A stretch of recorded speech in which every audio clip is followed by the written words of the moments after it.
사랑과 은혜의 하나님 아버지, 우리의 찬양의 고백대로 부족한 우리가 하나님의 은혜로 말미암아 신실하고 진실하고 거룩하게 살고 싶어서 주의 전에 나왔습니다. 주님, 우리의 이 마음 기뻐 받아 주시옵소서. 그리고 우리의 간청대로 주님, 우리를 이 시간 주의 사랑으로 신실하고 진실하고 거룩한 삶을 소유할 수 있도록 인도하여 주시옵소서. 우리가 그 모습을 회복하여 주님께 삶으로 기쁨을 이어드리고 누군가의 또 다른 언덕이 되길 소망합니다. 주님, 이 시간 우리와 함께하여 주시옵시고 하늘의 은혜를 허락하여 주시옵소서. 무엇보다도 주님께서 우리의 예배를 받으사 홀로 영광받아 주시옵소서. 모든 것을 주님께서 허락하실 줄 믿사옵고 예수 그리스도의 이름으로 기도드립니다. 아멘. 오늘은 성령 강림절 후 6번째 주일입니다. 다시금 우리가 기억해야 될 것은 성령 강림절은 은혜를 받은 시간인가 동시에 하나님의 음성에 응답하여 세상으로 나간 날을 기념하는 절기입니다. 우리가 예배드림은 세상으로 나가기 위하여 예배드림을 기억하시며 오늘의 예배를 꼭 그 마음 가지시고 참여하시기를 간절히 소망합니다. 다 함께 일어나서 찬송가 20장 찬송 부르겠습니다.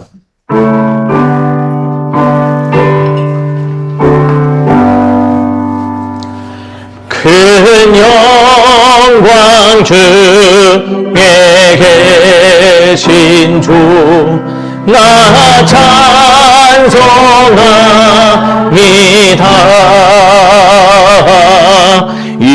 영원히 계신 주 이름 나 찬송합니다.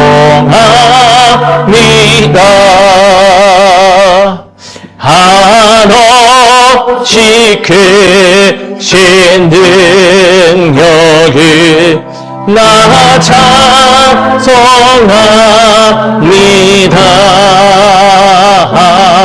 잠들고 믿음 큰 언약 나 찬송합니다. 온 천지 창조하시도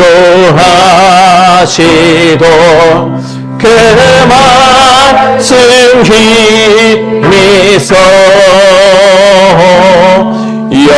영원히 변치 않는 주 남이 싸웁니다.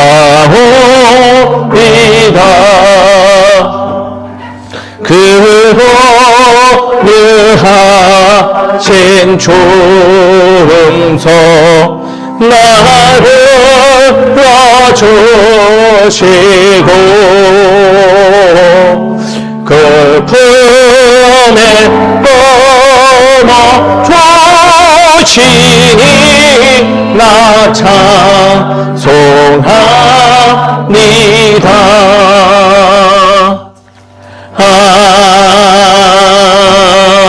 아멘. 성지교독 10번 시편 16편의 말씀입니다. 하나님이여 나를 지켜주소서. 내가 주께 피하나이다. 내가 원하일 때 주는 나의 주시주니 주밖에 나의 공의가 하나이다. 땅에 있는 성도들은 존귀한 자들이니 나의 모든 즐거움이 그들에게 있도다. 다른 신에게 예물을 드리는 자는 괴로움이 더할 것이다. 나는 그들이 드리는 피의 전제를 드리지 아니하며 내 입술로 의인도 부르지 아니하리로다. 여호와는 나의 산업과 나의 잔의 소득이시니 나의 분깃을 지키시나이다. 내게 스스로 제어의 기력은 하나마다 없에 있으며 나의 기력이 스스로 나간다마다 나를 훈계하신 여호와를 송축할지라. 밤마다 내 양식이 나를 구원하도다. 내가 여호와를 항상 내 앞에 모시며 그가 나의 오른쪽에 계심으로 내가 흔들리지 아니하리로다. 아멘. 사도신경 하심으로 우리의 신앙 함께 고백합니다. 나는 전능하신 아버지 하나님 천지의 창조주를 믿습니다. 나는 그의 유일하신 아들 우리 주 예수 그리스도를 믿습니다. 그는 성령으로 잉태되어 동정녀 마리아에게서 나시고 본디오 빌라도에게 고난을 받아 십자가에 못 박혀 죽으시고 장사된 지 사흘 만에 죽은 자 가운데서 다시 살아나셨으며 하늘에 오르셔 전능하신 아버지 하나님 우편에 앉아 계시다가 거기로부터 살아있는 자와 죽은 자를 심판하러 오십니다. 나는 성령을 믿으며 거룩한 공교회와 성도의 규제와 죄를 용서받는 것과 몸의 부활과 영생을 믿습니다. 아멘. 다 자리에 앉겠습니다. 찬송가 449장 찬송 부르겠습니다.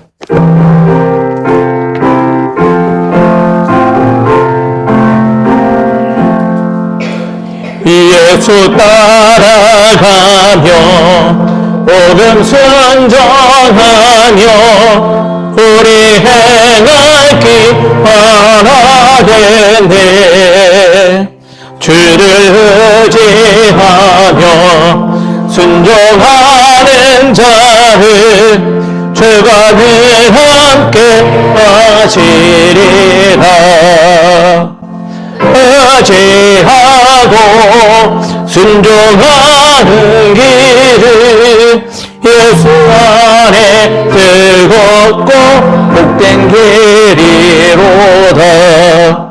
해를 당하거나 우리 고생할 때 주가 위로해 주시겠네.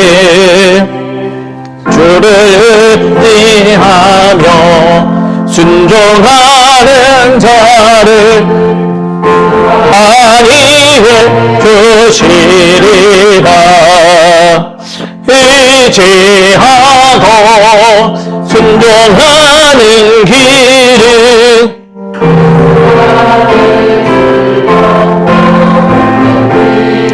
로다. 남의 짐을 지고 슬픔 위로하며 상급을 주시겠네. 주를 의지하며 순종하는 자를 항상 복내려 주시리라. 의지하고 순종하는 길은 예수 안에 즐겁고 복된 비리로다.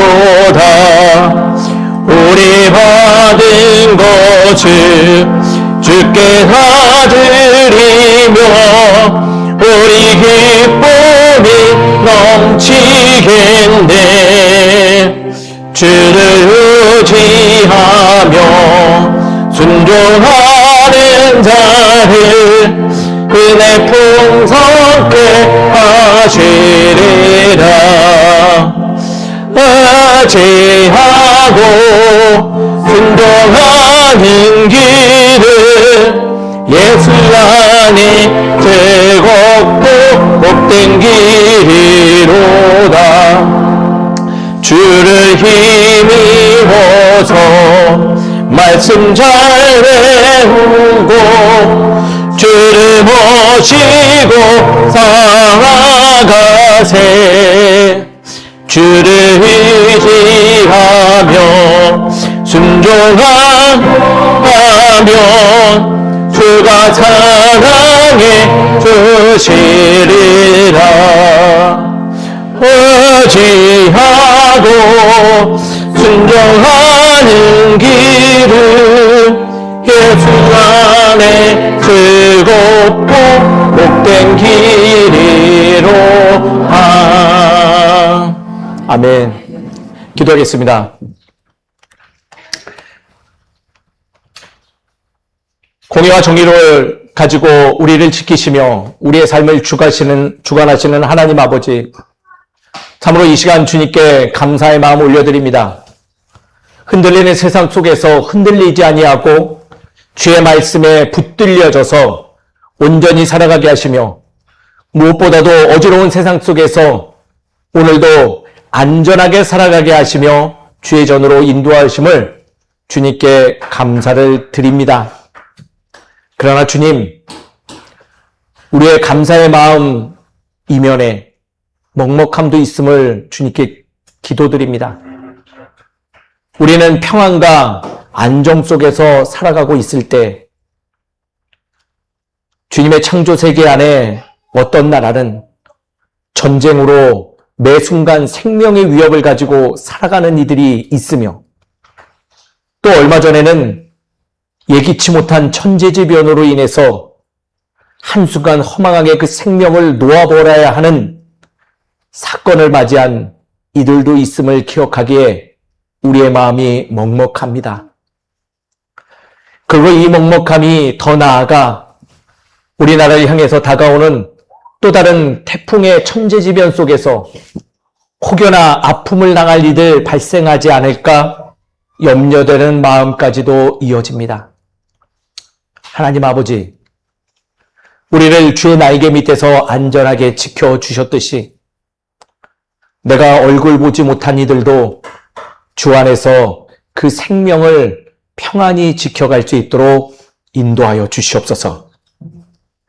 하늘의 은혜와 사랑을 더하사 그 버거운 삶 속에서도 살아갈 만한 이유를 발견하게 하시고, 작은 곳에서도 주님의 세밀한 음성을 기억함으로 인해서 그 신랄 같은 삶의 여정 속에서도 주님의 사랑을 기억하며 힘있게 살아가도록 주님 허락하여 주시옵소서.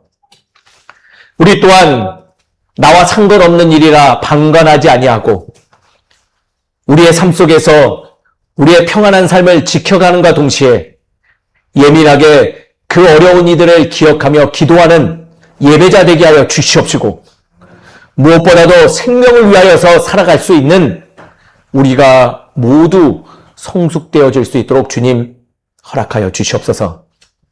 우리의 힘과 능력이 부족하여 주의 일을 많이 감당하지 못하는 영역도 있음을 주님 기억합니다. 나의 힘과 능으로는 결코 감당할 수 없는 일들이오니 주님 하늘의 힘과 능력을 더하여 주셔서 주의 일에 참여하는 우리 되게 하여 주시옵시고, 무엇보다도 저희 교회가 그 일에 가장 앞서가는, 일상 속에서 화려함이 아니라 일상 속에서 주의 능력을 드러내고 살아가는 우리 모두가 되도록 도와주시옵소서. 우리가 현재 감당하고 있는 일들 주님께 맡깁니다. 주님께서 책임져 주시옵시고 우리가 그 모든 일에 증인되게 하여 주시옵소서. 오늘 주의 말씀을 가까이 하고자 이 자리에 나왔습니다. 주님, 주의 말씀이 내 귀에서 닫혀지지 않게 하여 주시옵시고 내 귀 안으로 들어가 내 마음으로 다 그 말씀이 우리의 삶을 이끌어가는 에너지 되게 하여 주시옵소서. 모든 것을 주님께서 허락하실 줄 믿사옵고 사랑이 많으신 예수 그리스도의 이름으로 기도드립니다. 아멘. 이 시간 하나님께서 저에게 허락하신 말씀은 창세기서 31장 3절의 말씀입니다. 창세기서 31장 3절의 말씀. 누가 저를 대신해서 봉독해 주실 분 계실까요? 네, 이주원 어린이 일어나 주세요. 큰 목소리로 이주원 어린이가 봉독해 줄 때 하나님의 말씀을 경청하시는 우리 모두 되길 간절히 소망합니다. 시작! 여호와께서 야곱에게 이르시되 내 조상의 땅 내 족속에게로 돌아가라. 내가 너와 함께 있으리라 하신지라. 아멘. 감사합니다. 말씀을 위해서 기도하겠습니다. 말씀을 통해서 말씀하시는 하나님, 오늘 주신 말씀 우리 안에 연약함을 이겨내는 뜨거운 능력 되게 하여 주시옵시고 우리가 말씀을 통하여서 주님을 만나는 복된 말씀이 되게 하여 주시옵소서. 전한 자의 모습 늘 간구합니다. 가리워 주시옵소서. 오직 말씀에 담긴 주님만 마주하길 소망하오니 인도하여 주시옵소서. 모든 것 주께 맡겨오며 사랑의 많으신 예수 그리스도 이름으로 기도드립니다. 아멘. 우리 지난주부터 인사 바꿨죠? 왜 이렇게 긴장하시죠? 또 제가 먼저 시범을 먼저 보이겠습니다. 반주자님이 다음부터는 반주도 해줬으면 좋겠어요. 자, 옆으로 살며시 하고 어떻게 해요? 손을 사용해서 네가 좋아 하고 좋아할 때 총을 딱 쏘야 돼요. 제가 알아봤는데요. 전국에서 저희 교회밖에 이 인사 안 했어요. 자, 2번 하도록 하겠습니다. 몇 번이요? 2번. 왜? 지난주에 안 오신 분들이 얼굴에 미소가 띄어질 수 있도록 인사를 하도록 하겠습니다. 자, 준비! 아니, 왜, 시작도 안 했는데 이렇게 빨리. 다시 하겠습니다. 뒤에 있는 시우가 빵긋 웃을 정도로 해야 됩니다. 자, 준비, 시작! 네가 좋아? 네가 좋아? 자. 다음에 진짜 좀 다음 주에는요, 반주자님이 반주도 해줄 거예요. 아셨죠? 반주자님 연습해 오셔야 돼요. 그리고 다 웃을 때까지 쏘도록 하겠습니다. 갑자기 다음 주 뭐 일이 생겨서 못 오신다는 분 있으면 제가 이런 말 평소에 안 하는데 주위에 진노가 있을 줄 기억하시기 바랍니다. 교회를 돌보는 일은요, 우리의 신앙의 삶의 한 영역입니다. 즉, 교회를 돌본다. 그건 내 옆에 있는 지체들도 돌보고 그들과 인사 나눔이 곧 신앙이 됩니다. 그러니 꼭 기억하시면서 서로를 향한 인사도 빼지 않으시고 신앙의 삶을 잘 완성해 나가셨으면 좋겠습니다. 말씀 나누죠? 우리는요, 지난 시간까지 마치 시리즈처럼요, 이런 주제를 가지고 이야기했어요. 뭘까요? 바로 기다림이라는 주제를 가지고 계속 이야기해 왔습니다. 제 기억으로는 한 4주 정도 계속 어떻게 하다 보니까 기다림이라는 얘기가 계속 되어진 것 같아요. 그래도 우리가 가까운 주위에 있었던 것들을 한번 기억해 보면요. 29장에서는 하나님은 야곱을 기다리게 하심을 보며 무엇을 보았을까요? 그 기다림은 결코 낭비의 시간이 아니라 하나님이 야곱을 준비시키고 빚어가는 시간이었다라는 것을 한번 배웠죠. 그래서 기다림이 뭐다? 내게 오히려 은혜된다라는 것을 한번 깨달아 봤습니다. 지난주에는 무슨 말씀을 보여왔을까요? 바로 30장의 말씀이죠. 하나님이 라헬을 기억하신지라. 레아도 기억하신지라.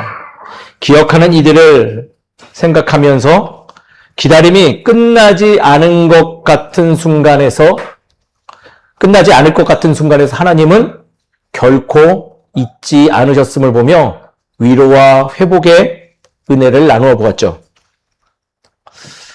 기다림, 참 우리의 신앙의 삶에도 중요한 것 같습니다. 근데 오늘 31장은요, 기다림의 마치 마지막 결론인 것 같은 내용을 심고 있습니다. 그러면서 오늘 중요한 그 기다림의 한 요소를 우리에게 다시금 소개하죠. 그것은 바로 기다리기만 하시는 하나님이 아니라 뭐가 되면요? 때가 되면 하나님은 움직이시게 인도하신다라는 거예요. 누가 움직이게요? 바로 내가. 때가 되면, 기다림의 때가 이르면 응답해 주신다라는 이야기도 됩니다. 야곱은요, 20년 기다렸어요. 20년 동안 그는 철저히 속았죠. 20년 동안 그는 속절없이 견딜 수밖에 없는 기다림의 시간을 가졌습니다. 그런데 어느 날 하나님께서 이제는 이렇게 말합니다. 돌아가라. 즉, 끝이 보이지 않았던 기다림의 시간 속에서 마치 끝을 보여주는 것처럼 하나님은 이야기하고 계세요. 그리고 이 부르심은요, 기다림의 종착지를 우리에게 소개하면서 기다림의 끝에서 시작되는 하나님의 의가 있음을 우리에게 알려주는 복된 말씀 됩니다. 사랑하는 성도님 여러분, 기다림은 결코 영원히 지속되지 않습니다. 하나님의 때가 있고 그 때의 순간에 우리의 선택이 분명히 주어집니다. 그 선택이 무엇이 될지 한번 오늘 말씀을 통해서 각자가 찬찬히 생각해 보시면 좋을 것 같습니다. 오늘 말씀의 내용 한번 살펴보죠. 하나님은요, 기다림의 시간을 통해서 하시는 일이 있습니다. 그것은 바로 우리의 각자를 뭐 하신다고요? 준비시키신다라는 거예요. 31장은 갑자기 시작되는 이야기인 것 같지만요, 우리는 이미 그 전장부터 쭉 로드맵을 따라서 왔기 때문에 알고 있어요. 갑자기 시작된 야곱의 이야기가 아니에요. 갑자기 집을 돌아가라 하는 거 아니에요. 즉 앞에 오랫동안 기다림의 시간이 있었고 준비의 시간이 있었어요. 20년이라는 시간이 있었죠. 야곱은 외삼촌 라반의 집에서 속임당했고요. 억울한 일도 많았고 쉼없이 일할 수밖에 없는 시간밖에 없었죠. 그러나 그 시간은 헛된 시간이 아니었어요. 야곱에게 꼭 필요했던 시간이에요. 물론 억울했겠죠. 물론 슬펐겠죠. 물론 어려운 마음이 있었겠죠. 그러나 그 시간이 어떤 시간이라고요? 내게 꼭 필요한 시간이었더라는 거예요. 20년 전에 야곱은요, 참 조급한 사람이었어요. 그 조급함은 누굴 속였어요? 가족을 속이고 사랑하는 이들을 속일 수밖에 없었던 사람이었죠. 또 그는 뭐 했어요? 빼앗으려고 했고요. 기다리지 못했던 사람이었고 자기의 방법을 하나님의 방법보다 더 즐겨 쓰기에 부족함이 없는 사람이었죠. 그러나 20년이 지난 야곱은요, 기다림의 시간을 통해서 달라졌어요. 어느 순간 하나님과 상의하는 기도하는 사람이 됐어요. 가정을 책임감 있게 돌보는 사람이 되었어요. 아내 넷이 있지만요, 아내 넷을 나름대로 공평하게 그 자녀들을 평등하게 키우려고 애쓴 사람이었어요. 또 이제는 조급함으로 인해서 귀를 닫고 사는 사람이 아니라 하나님의 말씀을 들을 줄 아는 사람이 된 것 같아요. 그러니 하나님이 말씀하셨겠죠. 돌아가라. 즉 20년의 기다림의 시간은요, 하나님께서 사람을 준비시키시기에 부족함이 없는 시간이었고 기다림의 시간은 곧 준비되어지는 시간이었다라고 볼 수 있어요. 저희는 이 점을 통해서 다시금 하나님에 대해서 오해하지 말아야 될 부분인데 바로 이거죠. 하나님은요, 환경과 상황보다 그거와 상관없이 뭐 하신다? 먼저 우리를 준비시키고자 애쓰시는 분이라는 거예요. 혹시 기다림의 시간이 너무 조용한 것 같으세요? 아니에요. 우리 안에서 끊임없이 움직이는 어떤가가 있어요. 그것을 살필 수 있는 우리가 되어야 될 줄 믿습니다. 하나님은요, 이 고요한 기다림의 시간을 통해서 누구를, 저 사람을요, 저 사람도겠지만 그보다 더 누구를, 바로 나를 지금 준비시키고 계시는 거예요. 어제보다 오늘이 더 나은 줄 믿으시기 바랍니다. 앞으로가 더 성장이 될 우리 되기를 주의 이름으로 축원드립니다. 근데 오늘 말씀은 단순히 준비만 시킨다라는 얘기 아니에요. 응답이 있죠. 바로 하나님의 때가 이르면 반드시 하나님이 움직이게 하신다라는 거예요. 31장에서 31장 전체에서 가장 중요한 핵심 구절이 어딜까요? 뭐 이렇게 어려워하세요? 오늘 읽은 저희 3절이에요. 집에서 31장 전체 읽어야 될까요? 말아야 될까요? 읽어보세요. 주의 이름으로 명합니다. 말씀을 제발 돌아가서도 읽어보시기 바랍니다. 이 31장에 그럼에도 불구하고 가장 중요한 구절이 3절에 있습니다. 돌아가라 라는 이 단어가 매우 중요해요. 어떤 의미일까요? 한번 생각해 보셨어요? 야곱에게 돌아가라라는 하나님의 명령이 어떤 의미일까 한 번쯤은 생각해 보셔야 될 줄 믿습니다. 이게 그냥 응답이 아니에요. 여기 어떻게 보면 기도의 응답에 그동안 배신감을 느꼈던 성도님들이 있다면 미처 발견하지 못한 하나님의 뜻이 있음을 발견하게 됩니다. 하나님께서 야곱에게만 돌아가라는 것은요, 따라하겠습니다. 책임을 져야 하는 자리로 돌아가라. 또 있습니다. 따라합니다. 아픔의 아픔의 자리로 자리로 돌아가라. 돌아가라. 어느 자리요? 아픔의 자리. 또요. 책임을 져야. 책임과 아픔의 자리로 돌아가래요. 우리는 어떤 자리를 기대할까요? 돌아가라 하면 막 따뜻하고 환영받고 사랑받는, 또 주원이는 뭐 집으로 돌아가는, 그렇죠, 집. 그러나 우리는 야곱의 생애를 살펴보면요, 그가 돌아가야 될 자리는요, 우리가 생각한 것처럼 그렇게 녹록지 않은 자리라는 걸 잘 알고 있어요. 누가 살아 있어요? 집에 누가 살아 있어요? 에서가 있잖아요. 그거는 좀 뒤로 가서 얘기하겠지만, 이 부분에서 놀라운 것은요, 이 말씀이 나오기 전까지요, 야곱은 단 한 번도 떠나겠다고 말하지 않습니다. 라반의 집을 떠나겠다 하지 않아요. 그의 속셈은 사실 뭐예요? 라반의 재산을 받고 자기 아들과 자기 자녀들과 아내와 같이 굉장히 행복하게 살아가는 것을 꿈꿨을 여지가 높았을 그런 존재죠. 오늘 하나님께서는 먼저 때가 되니 돌아가라 말합니다. 그리고 놀라운 것은요, 그 말씀에 야곱은 뭐 했다? 응답했어요. 라반이 싫어서 떠난 거 아니에요. 잘 살펴봐야 돼요, 말씀을요. 라반이 싫어서 떠난 것도 아닙니다. 상황이 힘들어서 떠난 것도 아닙니다. 야곱이 떠난 이유는요, 하나님이 지금 그 자리로 떠나가라 하니 그가 떠났다라는 게 중요한 거예요. 신앙에서는 이것을 무엇라고 부르시는 줄 아실까요? 순종. 네, 그렇습니다. 따라하겠습니다. 순종. 순종. 내가 할 수 있는 거 하는 게 순종 아니에요.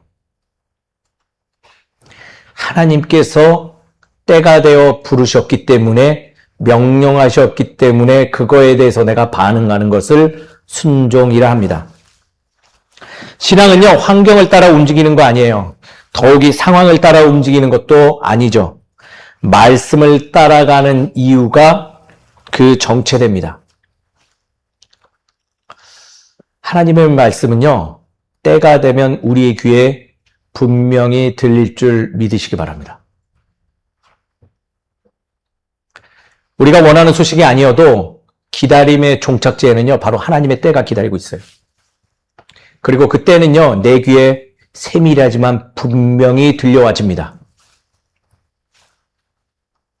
그런데 그 들려오는 음성에 우리가 어떠한 모습으로 살아가고 있나요? 첫 번째, 부담감도 느끼죠. 두 번째, 이게 긴가민가도 하시죠. 세 번째도 뭐예요? 제일 많이 하는 거요. 두려워하세요. 그러나 오늘의 말씀은요, 우리에게 그것까지 포함해서 더 중요한 메시지를 던지고 있는데, 그것은 바로 이 명령 안에도 하나님의 은혜가, 언약이 담겨 있다는 거예요. 하나님은요, 돌아가라는 말씀만 하지 않습니다. 그 다음 구절 누가 한번 읽어주시겠어요? 돌아가라 다음에. 먼저 찾으신 분, 안 보이세요? 한번 읽어주세요. 사람을 보내어 라헬과 왜 다음 절을 읽으실까요? 돌아가라 그 다음에요. 내가 너와 함께 있으리라 하시지. 아멘. 돌아가라 더불어서 단락이 나눠집니다. 뭐해 주신다고요? 내가 너와 함께 한다. 아까 우리가 돌아가야 되는 자리가 어디라고 했어요? 책임을 져야 하고 아픔이 있는 자리인데, 그 자리로 나아가야 될 때 그 마음 안에 두렵고 떨리고 용기 없음에 있는 그 마음이 있는 우리를 아시고 하나님은 언약해 주시길 뭐라고요? 내가 너와 함께 갈 것이니 두려워 말라라고 얘기해 주세요. 하나님은요, 돌아가라는 말씀을 하는 거 아니에요. 더 중요한 말씀은 내가 너와 함께 할 테니 우리 돌아가자라고 이야기해요. 야곱이 움직일 수 있었던 진짜 정체는요, 바로 돌아가기 쉽지 않은 길임에도 불구하고 에서를 만나야 되고 자기를 죽이려고 하는 그 형을 만나야 되고 상처였던 아버지를 만나야 되는 그 자리임에도 불구하고 누가 같이 가주시니까 하나님이 같이 가주신다라는 그 은혜가 있기 때문에 그는 떠날 수 있다는 거예요.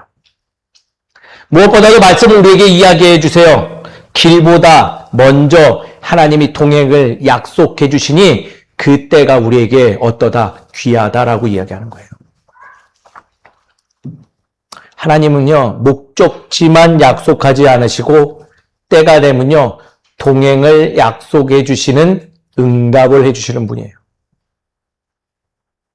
사랑하는 성도님 여러분, 저는 이번 주 말씀을 준비하면서 문득 이 생각이 들었어요. 우리가 기다림 속에서 정녕 그 응답을 받기를 소망하는 모습으로 살아가는가라는 질문이 던져졌어요. 왜냐하면 생각해보니 우리가 야곱과 그렇게 다르지 않음을 발견할 때가 있어요. 기다림을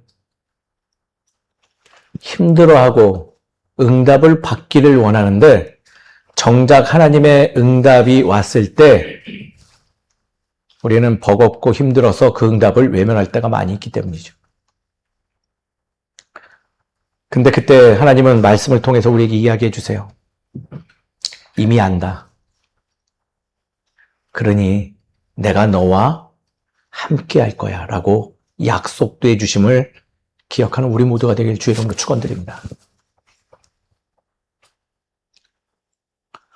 새로 나가야 될 여정, 기다림의 끝에 마주할 내가 나가야 될 길이 두렵지 않으면요, 하나님이 나와 함께 해주신다는 그 약속이 존재하기 때문에 힘들지 아니하는 거예요.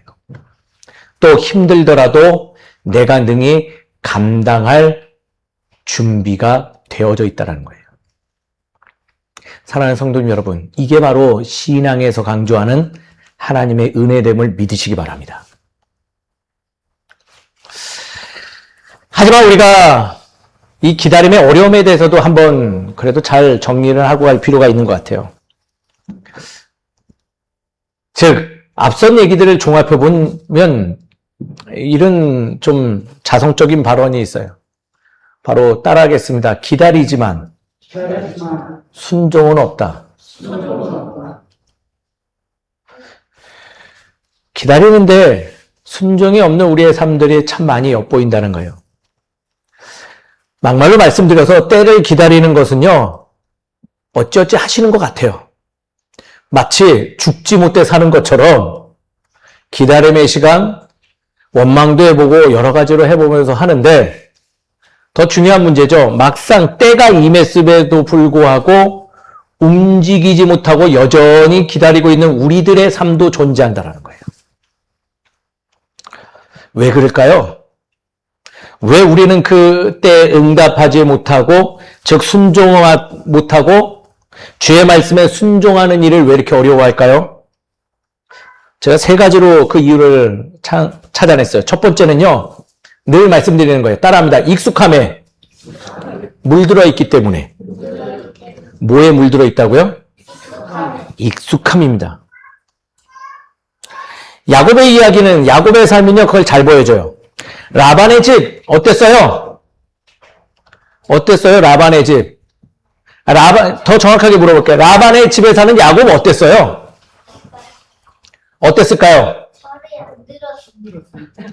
네, 뭐 이게 어려운 질문이에요. 힘들었을 거예요. 20년 동안 지긋지긋했을 거예요. 그런데 거기서 그가 살아가요? 안 살아가요? 살아가요. 왜 살아갈까요?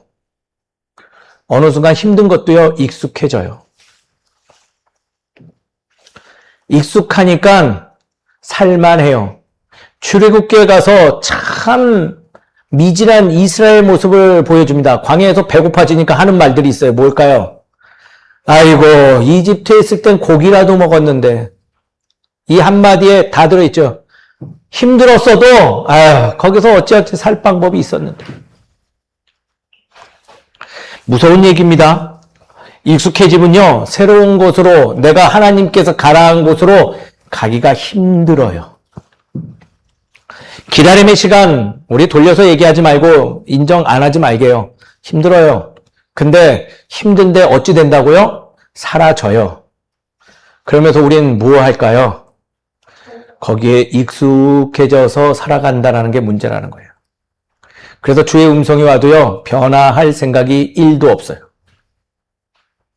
첫 번째 이유가 뭐다? 익숙함 때문에 순종을 못해요. 두 번째, 따라합니다. 미래가 불안하기 때문에 앞날이 불투명하니까 순종하기 힘들어요. 딱히 앞이 보이지 않죠. 보이지 않으니 뭐예요? 두려움이 밀려옵니다. 그래서 하나님이 아무리 돌아가자 얘기해도 뭐한다? 보여주지 않으면 나는 갈 생각 없습니다라고 반항합니다. 말씀 66권 안에 보여줘서 간 인물 있으면 저한테 이야기해 주세요. 신앙은요, 보여서 가는 거 아니에요. 주의 음성을 따라가는 것이 순종이요, 신앙됨을 믿으시기 바랍니다. 세 번째 따라합니다. 하나님의 때인지 확신이 없다. 이게 하나님의 때인지 아닌지 확신이 없으니 순종을 못하겠어요. 아는 것 같아도요, 누구를 신뢰하지 못할까요? 내 배우자를 신뢰 못할까요? 하나님을 신뢰 못할까요? 아닙니다. 더 신뢰 못하는 존재 있어요. 누굴까요? 바로 나예요, 나. 자기 신뢰할 수 있으세요? 내 신앙에 신뢰가 되세요? 그러니 확신이 안 서요. 근데 한번 생각해 보게요. 이 세 가지 이유 때문에 주께서 돌아가라는 그 음성에 응답하지 못하면 어떠한 일이 벌어질까요? 누구만 손해볼까요? 바로 내 자신이에요. 제가 군대에 있을 텐데 군 제대 통지를 받았어요. 저는 그날이 너무 슬펐어요. 왜 그럴까요? 저는 단순합니다. 집으로 돌아가기 싫었어요. 집에 가면 저를 힘들게 했던 아버지가 그대로 있었고 보기 불편한 어머님이 있었어요. 또 제가 제대할 때 IMF 때문에 난리가 났었거든요. 나가봐야 희망도 보이지 않았어요. 그래서 제대하기 싫었어요. 버텼더니 얼마 뒤에 뭐 하나 또 날라왔어요. 뭘까요? 강제 제대 명령서가 날라왔어요. 어떻게 해야 될까요? 아니면 이렇게 물어볼게요. 그때도 항변하고 제대 안 했으면 어떻게 됐을까요? 저는요, 요즘 아찔한 생각이 들어요. 내가 그때 제대 안 하고 버텼으면 내가 지금 우리 교회 성도님들을 만났을까? 내가 두 아들이 있었을까? 왜냐하면 군대에 있다가 저는 어디 가고 싶었냐면 아프가니스탄 파견 가서 거기서 그냥 살고 싶었거든요. 아마 지금 누리고 있는 것들 그때 거기에 응답 안 했으면 누리지 못하고 지금 다 잃어버렸을 것 같아요. 불편하고 불안하고 불투명해도요. 생각해보니 그날의 제대 통지서는요. 제게 하나님의 은혜된 줄을 깨닫기 시작했습니다. 때로는 신앙의 삶에서요. 순종하지 못할 때, 머뭇거리거나 외면할 때 우리는 정작 누려야 할 것을 온전히 누리지 못하는 경우 종종 체험합니다. 야곱이 돌아가라는 음성을 의심하고 부정하였다면 어떻게 됐을까요? 가족과의 화해에 꿈도 못 꿨을 것입니다. 어디서 잘 먹고는 잘 살았겠죠. 그러나 그는 사랑하는 존재에 대해서 기억하지 못하고 하나님의 그 인도와 섭리에 대해서 절대 발견하지 못하고 살았을 것이죠. 하나님께서 주시는 거룩한 부르심에 우리는 그래서 담대하게 응해야 되고 순종의 삶을 소유해야 됨이 바로 오늘의 말씀의 교훈된다 믿습니다. 사랑하는 성도님 여러분, 기다림의 시간은 우리에게 준비시키는 시간을 허락했습니다. 기다림의 시간을 소유했었다면 순종의 시간도 도래했음을 깨달으시는 저와 여러분 되시길 주의 이름으로 축원드립니다. 그래야지 은혜를 누릴 수 있다는 거예요. 그럼 오늘의 말씀을 적용하여서 우리는 어떤 신앙의 삶을 소유해야 될까요? 세 가지만 살펴보겠습니다. 첫 번째는요, 좀 어려운 건데 따라하겠습니다. 하나님의 때를 살피는 삶을 살자. 어떤 때요? 이 권면이 어떻게 다가오세요? 하나님의 때를 살피는 삶을 살아가야 됩니다라는 권면이 어떻게 다가오시나요? 그냥 때를 살피고 살아가면 돼라고 그냥 인지되시나요? 아니에요. 이거 굉장히 어려운 얘기예요. 우리도 야곱처럼 기다림의 시간 존재합니다. 이 말은요, 야곱처럼 하나님의 때가 분명히 도래할 거라는 거예요. 하나님께서 분명히 우리에게도 돌아가라 하고 말씀해 주시는 그 때가 분명히 우리의 삶에 분명히 속해 있음을 이야기합니다. 기다림의 시간에서 조급해하며 불안한 선택을 하기보다는요, 기다림의 시간에서 준비되어지는 것이 무엇인지 살펴볼 수 있는 삶의 자세를 소유해야 된다는 거예요. 어려운 얘기입니다. 어떻게 살펴야 될까요? 막 이래야 될까요? 이게 때인가? 이게 때야? 이게 오늘 나한테 주는 말씀인가? 사인인가? 이렇게 초긴장 상태로 매일매일 살아가야 되는 게 맞는 걸까요? 아니에요. 사실은 단순합니다. 따라하겠습니다. 기도하고 말씀 보고 예배 드리면 됩니다. 그게 바로 하나님의 때를 살펴보는 방법이에요. 제가 결혼할 때 참 재밌는 걸 하나 체험했어요. 뭘까요? 제가 참 부끄러운 저희 집안사인데 저희 할아버님이 첩을 9을 두셨어요. 참 부끄러운 삶이죠. 그래서 그런지 제가 어려서부터 여성들이 좋았어요. 여성이 좋으니까 어떻게 해야 될까요? 무슨 생각이 있었을까요? 저는 제 친구들 중에 제일 빨리 결혼할 줄 알았어요. 누구를 소개를 받으면 결혼해야지. 결혼해야 될까요? 어떻게 됐을까요? 다 망했어요. 다 망했어요. 그러다 저희 아내를 만났는데 어떻게 됐을까요? 모르시는 분들 많을걸요. 저희 아내랑 저랑 만난 지 100일도 안 됐는데 결혼했어요. 준비할 때는 내가 막 애써볼 때는 하나도 안 됐는데 모든 걸 내려놓고 뭐에 그때 집중했을까요? 주의 사람으로 살아가자 하고 예배 보고 말씀 보고 기도했더니요, 저희 아내가 만나는 순간 마치 배에 돛이 펼치면서 순풍에 날아가듯이 그냥 호로록 결혼해졌어요. 결혼식 날짜는 어떤 파혼한 친구들이 버리고 간 예식장이 저희 결혼식장이 되었고 그 날짜가 우리 예식 날짜가 됐어요. 준비도 안 했는데 그냥 막 돼요. 부랴부랴 미국에 있던 장모님 들어오시고 저희 아버지 어머님 옷도 못 입고 결혼식에 참석하신 것 같아요. 그래서 그때 이런 얘기가 돌았죠. 혹시 이승현 목사가 속도 위반해서 가는 거 아니냐. 그런 일은 1도 벌어지지 않았습니다. 내게 주어진 삶을 살아갈 때 하나님의 때는요, 내 삶을 통해서 증명되어지는 거예요. 그때 우리가 준비의 시간에 해야 될 것은 하나님이 내게 맡겨주신 일상 속에서 하나님과 예배하고 기도하고 말씀 보면서 충분히 살피는 삶, 그것이 바로 하나님의 때를 살피는 시간이지, 괜히 도표 꺼내놓고 줄줄이 적어가면서 이때가 그때인가 조마조마하며 사는 것은 하나님의 때를 살피는 자세가 아니라는 거예요.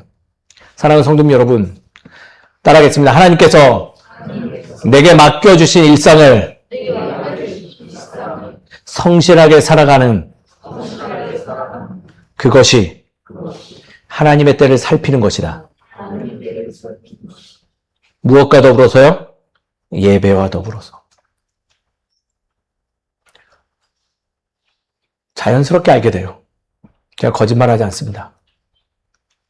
이게 긴가민가? 아니에요. 주님과 기도하고 말씀 보고 때 예배 드리면요, 그때가 언제인지 스스로 자각하게 될 줄 믿습니다.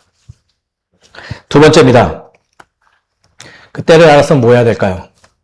따라합니다. 들리면, 알았으면 순종하라. 어떻게 순종해야 될까요? 즉각 순종해야 됩니다. 야곱은요, 모든 문제가 정리되고 해결되었다고 떠난 사람 아니었습니다. 주의 말씀이 들렸기 때문에 그는 익숙한 자리를 정리하고 떠났던 인물입니다. 이게 핵심이에요. 이 사실을 모른다고 생각하지만 사실 이 모습 낯설지 않은 모습입니다. 우리의 일상에서도 종종 이때가 발견되기 때문이죠. 예전에 설교 시간에 제가 얘기한 적이 있어요. 부흥집회, 어린 나이에 부흥집회 참석했는데요. 그날 하나님의 사람을 부른다고 앞에 있는 목회자가 계속 얘기했어요. 저는 그날 제 귀에 들렸어요, 분명히. 승현아, 나랑 같이 가자. 분명히 들렸어요. 제가 뭐 했다고요, 그때요? 일어나서 눈을 뜨고 앞에 있는 제 친구를 보면서 기도했어요. 주님, 저를 부르신 게 아니라 저 친구를 부르신 줄 압니다. 저 친구가 분명 주님의 종이 될 줄 믿습니다라고 기도했어요.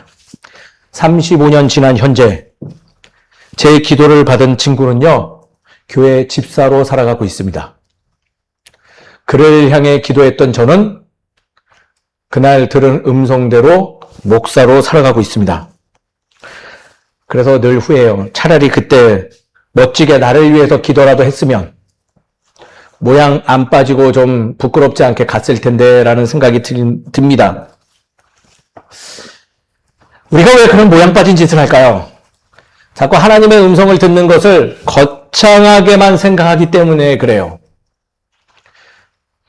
마치 어떤 권사님의 고백처럼 기도하는데 우레와 같이 사랑하는 승현아 하고 하나님이 부르신다고만 생각하십니까?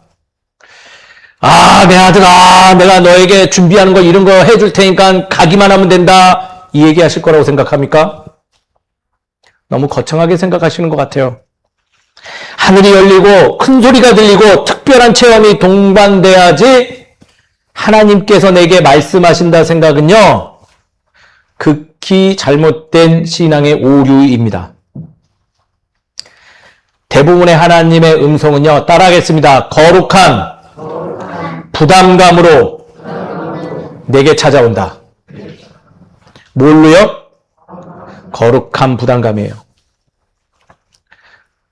그 거룩한 부담감 어려우세요? 제가 이렇게 말씀드리면 더 쉬울 줄 믿습니다. 내가 저 사람 한번 도와줘야 되는 건가? 이번에는 내가 봉사에 참여해야 되는 거 아닌가?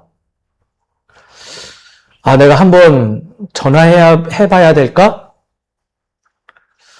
내가 먼저 용기 내서 사과해야 될까? 그 부담이 바로 성령께서 우리에게 전하는, 우리를 움직이게 하는 하나님의 음성 될 줄 믿습니다. 그게 거룩한 부담감이에요. 말씀을 우리에게 이야기하죠. 말씀보다 계산이 앞서지 않는 우리가 돼야 됨을 이야기해요. 사랑하는 성도님 여러분, 있죠? 주의 말씀을 듣다 보면 내가 이번에 해야 되는 거 아닌가? 참여해야 되는 거 아닌가? 그러다 하지 못하는 이유 뭐예요? 아까 앞서 말한 거랑 똑같죠? 익숙한 거 바꾸려니까 싫고, 두려워서 싫고, 그냥 때가 아닌 것 같아서, 나 아니라도 다른 사람이 할 것 같아서 내려놓는 경우 많죠. 죄송한 얘기인데요. 그 거룩한 부담감이 오셨다면 하나님의 때가 도래한 줄 믿으시기 바랍니다. 순종하세요. 그게 신앙입니다. 잘하려고도 하지 마세요. 완전하게 하려고 하지 마세요. 일상 속에서 충분히 할 수 있는 것들입니다. 제가 이번 주에 김혜련 성도님의 고백을 들으면서 감동받은 게 있어요. 저랑 같이 2번의 신방을 갔는데 신방 간 이유가 딱 하나였어요. 맞죠? 이유는 마음에 가야 되겠다라는 그 마음이 계속 일어났대요. 이유가 없어요. 가실 수 있는 상황, 하나님께서 그렇게 만들어 주셨다고 하는데 제가 잘 알지 못하지만 그렇게 한가하신 분은 아니신 것 같아요. 목회자도 한번 신방 가려면 굉장히 많은 기도와 스케줄 조정이 필요합니다. 그때마다 순종하고자 하나님께 기도하고 상의해요. 근데 놀랍게도 하나님이 인도해 주십니다. 사랑하는 성도님 여러분, 일상에서 오는 거룩한 부담감, 하나님의 때가 도래했음을 기억하며 그것에 즉각 순종하는 저와 여러분 되시길 주의 이름으로 축원드립니다. 세 번째입니다. 따라합니다. 함께라면 새로운 길도 두렵지 않다. 이 마음을 소유하는 우리가 되어야 될 줄 믿습니다. 적용이라기보다 확신을 가지셨으면 좋겠어요. 하나님은요, 길을 먼저 보여주시는 응답을 하기보다는 함께 하겠다라는 약속을 해주시는 분입니다. 예, 괜찮습니다. 예. 하나님께서는 뭐 해주신다고요? 함께 하겠다는 약속을 해주시는 분이라는 거예요. 이것이 바로 하나님의 은혜 되는 줄 믿으시기 바랍니다. 믿음은요, 앞을 보는 것이 아니라 하나님이 동행하심을 보는 거예요. 제가 그것을 개척하면서 확실히 배운 것 같아요. 처음 개척해야 됐다라는 마음의 부담감에 밀려올 때 딱 하나 맞습니다. 오직 함께 해주신다는 하나님 한번 믿고 가보자 하고 용기 내봤는데 오늘 이 자리까지 오게 됐어요. 주변에 다른 거 생각했으면 못 왔을 것 같아요. 그때 가진 돈도 없었고요. 교회를 개척한다고 돕겠다고 한 멤버들도 없었습니다. 제가 볼 거라고는 내게 거룩한 부담감을 허락하신 하나님의 그 세밀한 음성밖에 기억 못했어요.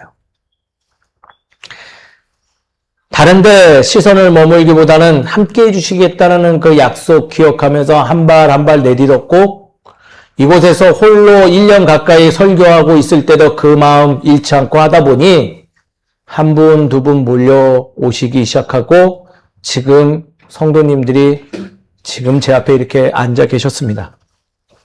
그래서 전 분명히 깨달아요. 하나님께서 응답하셨구나.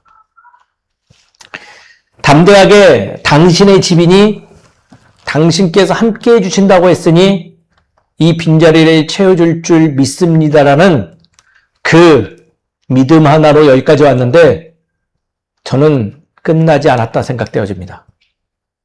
왜냐하면 결국 하나님은 돌아가라고 한 야곱에게 야곱이 상상도 못할 화해 사건을 일으켰기 때문입니다. 저는 매주 하나님의 때를 살피며 그분이 함께 하심을 성도님들을 통해서 발견합니다. 저와 함께 그 믿음의 삶을 가시지 않겠습니까? 사랑하는 성도님 여러분, 주님 나와 이 시간 함께 하심을 믿으시는 저와 여러분 되시길 주 이름으로 축원드립니다. 말씀을 정리하죠. 29장은요, 하나님은 기다리게 하셨습니다. 즉, 우리를 준비시켰고, 은혜를 주시고자 대기하고 계셨죠. 30장에서는 하나님은 우리 잊지 않았다 하며, 우리의 그 기다림의 여정을 위로하시고 격려해 주셨습니다. 그리고 오늘 31장에서 하나님은 저희에게 이렇게 말하네요. 이제 돌아가라. 즉 나의 일에 참여하라. 내가 너와 함께하고 힘과 능력을 더하겠노라. 혹시 아직도 기다림 속에 머물다고 계십니까? 하나님이 반드시 응답하실 겁니다. 하나님의 때가 도래할 것이니 조급해하지 마시고 하나님의 때를 살피는 예배자의 삶을 소유하십시오. 그리고 때가 되면 말씀만 하지 마시고 반드시 움직이는 우리 되길 소망합니다. 그리고 기다림은 끝이 아니라 순종을 준비하는 학교됨을 기억하며 그 거룩한 부담감이 내 마음에 밀려왔다면 순종의 삶으로 그 기다림의 마침표를 찍는 저와 여러분 되시기를 주의 이름으로 축원드립니다. 기도하겠습니다.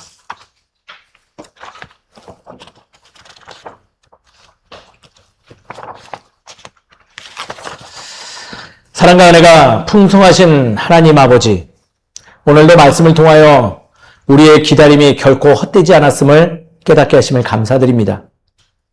야곱을 20년 동안 준비시키시고 때가 되었을 때 돌아가라 말씀하셨던 것처럼 우리의 삶에도 가장 선한 때를 이루시는 하나님을 신뢰하게 하옵소서.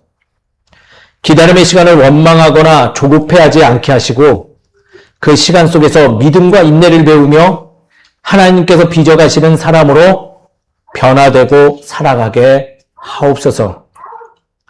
주님, 하나님의 때가 이르렀을 때 머뭇거리거나 계산하지 않게 하시고 말씀 앞에 기쁨으로 순종하는 믿음을 허락하여 주옵소서. 우리의 귀를 열어주셔서 건강한 부담감을 외면하지 않게 하시고 말씀과 기도와 예배 가운데 들려주시는 주님의 음성에 민감하게 반응하는 성도들이 되게 하여 주옵소서. 무엇보다도 어디로 가든지 내가 너와 함께 있으리라라는 약속하신 주님의 동행을 신뢰하게 하시고 두려움보다 믿음으로 계산보다 순종으로 살아가는 우리 모두가 될 수 있도록 은혜 더하여 주시옵소서. 오늘 귀한 예물을 가지고 주님의 말씀에 증표 삼고자 합니다. 주님, 이 증표를 준비한 그 손길에 은혜 내려 주시옵시고 이 증표가 높이 들려져서 나와 같이 순종의 삶을 추구하며 하나님의 은혜를 나누고 살아가는 동일한 은혜의 삶을 허락하실 줄 믿습니다. 주님, 인도하시고 사용하여 주시옵소서. 이 모든 것을 주님께서 이루실 줄 믿사옵고 살아나신 예수 그리스도 이름으로 기도드립니다. 아멘. 다 함께 일어나서 예수 신경하시고 축도함으로써 예배를 마치도록 하겠습니다. 예수 신경 외치겠습니다. 이스라엘아 들으라. 주 곧 우리 하나님은 유일한 주시라. 내 마음을 다하고 목숨을 다하고 뜻을 다하고 힘을 다하여 주 너의 하나님을 사랑하라. 그리고 내 이웃을 내 자신과 같이 사랑하라. 이보다 더 큰 계명이 없느니라. 아멘. 축도하겠습니다. 지금은 우리 주 예수 그리스도의 은혜와 하나님의 무한하신 사랑과 성령님의 감화감동 역사하시고 인도하심이 이제는 일상의 삶에서 주의 때를 기다리며 살피며 그리고 즉각적으로 순종하겠다 결단하는 이 자리에 있는 모든 성도들 머리 위에 가정과 직장과 삶의 터전위에 이제부터 영까지 함께해 주시기를 간절히 축원하옵나이다. 아멘.